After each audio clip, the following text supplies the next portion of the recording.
I want to welcome our last guest today, Lenora Todaro. She is here to discuss her newest book, Sea Lions in the Parking Lot, Animals on the Move in the Time of Pandemic. It was just published earlier this month, and it's really wonderful. So, Lenora, welcome. Hi, Chris. Thank you so much for having me here. No, thank you for being here. Your book begins with a question. What would happen if people all around the world stayed inside, away from the animals' habitats? Well, you discovered some pretty incredible things. Can you tell us about what happened? It's been an amazing unplanned experiment that is still going on, and scientists are still compiling data about many of the changes. So when cities or countries went on lockdown during the pandemic, cars were parked, boats were moored, airplanes were grounded, schools were closed, and scientists started to notice that the air began to clear up and the water began to clear up. And then scientists noticed that animals began expanding their habitats, exploring a little bit further than they might have.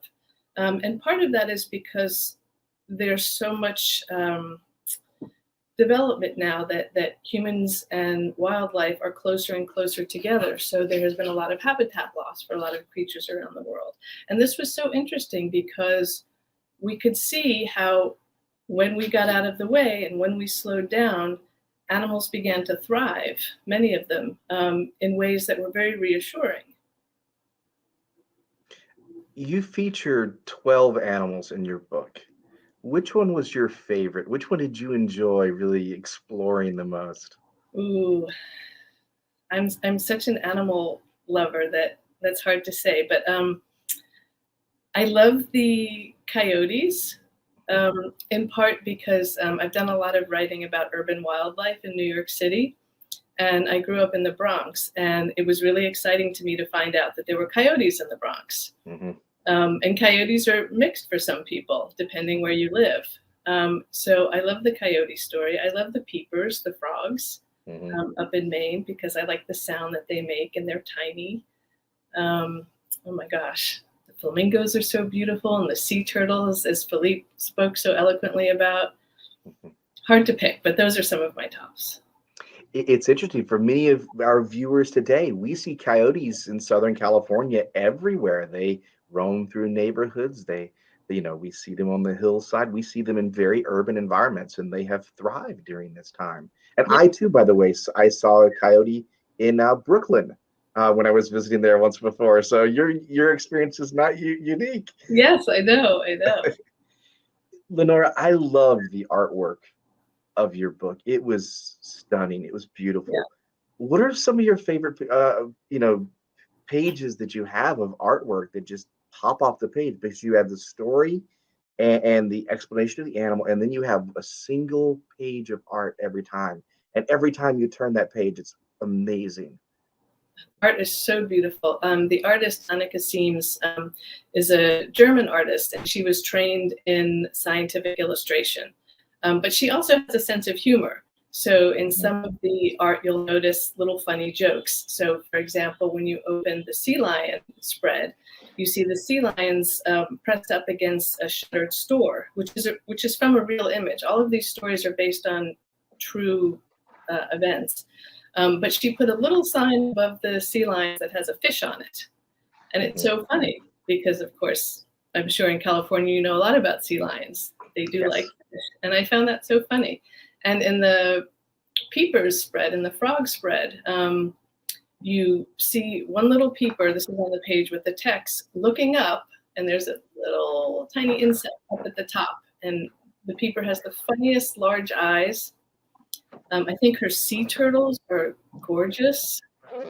Yes, there they are. They're on the clothesline with a mask. So she put a mask in periodically, which I also thought was funny.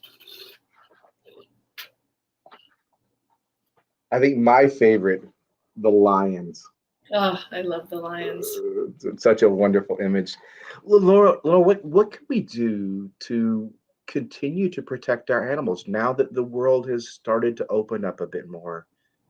How do Yes, we make sure we still protect them? there's a lot of things that we can do. A lot of things that we knew before. For example, curbing coastal development. so that our ocean life and sea life have a chance to breed safely.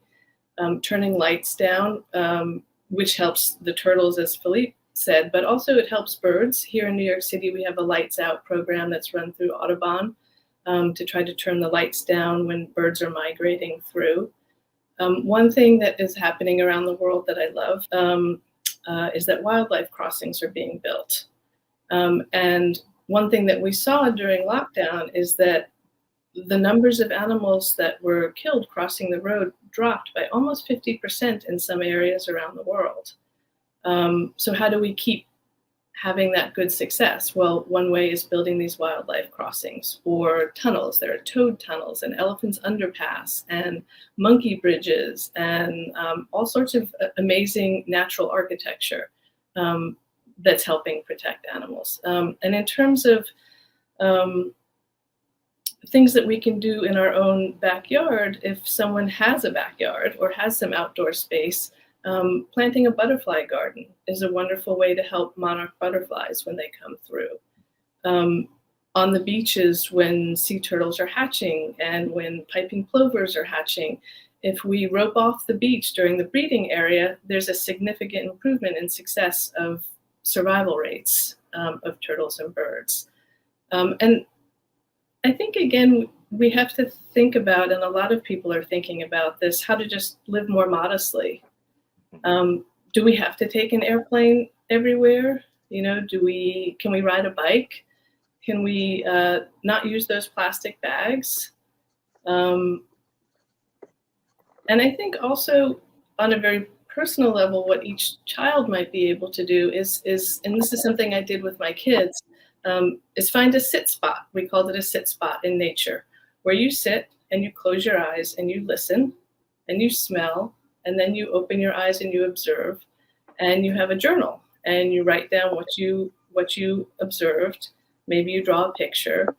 And this is a way that each of us can stay connected to nature, which is something that many people rediscovered during lockdown, how crucial the outdoors is for all of our health, wildlife and people alike.